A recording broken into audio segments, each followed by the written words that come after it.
Fala galera, Biologia Mais no Enem vai analisar hoje uma questão do Enem de 2009, que diz o seguinte: a fotossíntese é importante para a vida na Terra.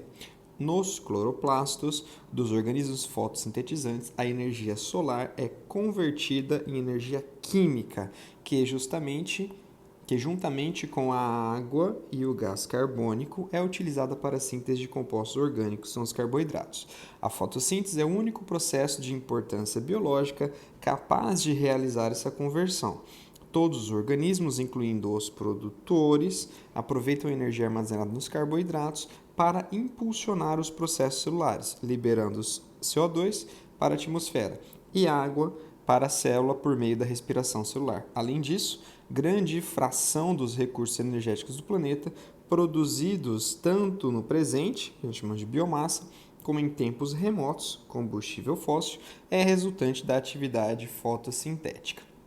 As informações sobre obtenção e transformação dos recursos naturais por meio de processos vitais de fotossíntese e respiração descritas no texto permitem concluir que, antes de realizarmos a análise das alternativas, vamos fazer uma rápida. Um pouquinho sobre fotossíntese e respiração. A mitocôndria é a sede da respiração aeróbica, que é um processo de catabolismo, enquanto que o cloroplasto é sede da fotossíntese, que é um processo de anabolismo. Então, no caso da respiração, de um lado entra a glicose C6H12O6, que será oxidada, será quebrada, liberando elétrons e hidrogênios que serão capturados e levados até as cristas mitocondriais, onde haverá um processo de cadeia transportadora de elétrons. Lembrando que nós temos a glicólise, o ciclo de Krebs e a cadeia transportadora de elétrons. Lá na cadeia transportadora de elétrons, o oxigênio vai aceitar, ele é o aceptor final desses elétrons, formando a água. Então, esse oxigênio vai entrar na mitocôndria, vai capturar elétrons e hidrogênios e vai formar a água. Nesse processo, ocorre a liberação de ATP pela passagem dos hidrogênios, dos prótons, pela ATP sintase.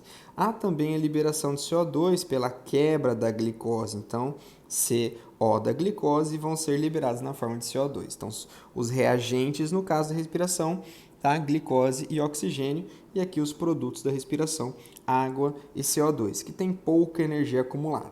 Depois, água e CO2 serão capturados pelo cloroplasto, que com a luz proveniente do Sol vai quebrar a água, chamada fotólise da água, liberando elétrons e hidrogênios. Esses elétrons e hidrogênios serão transportados até o CO2, dando origem à glicose. Aqui nós vamos ter a fase clara, que inclui a fase de quebra da água, ou fotólise da água, e também a produção de NADP, H e ATP, e a fase escura, que é a fase da fixação do CO2, ou seja, a fase em que o CO2 vai se tornar glicose. Resumindo o processo, são processos antagônicos. Então, o que é reagente para a respiração é produto para a fotossíntese. O que é produto para a respiração é reagente para a fotossíntese. Nesse caso, de importância, a respiração fornece CO2 e água para a fotossíntese e a fotossíntese fornece glicose e oxigênio para a respiração celular, beleza?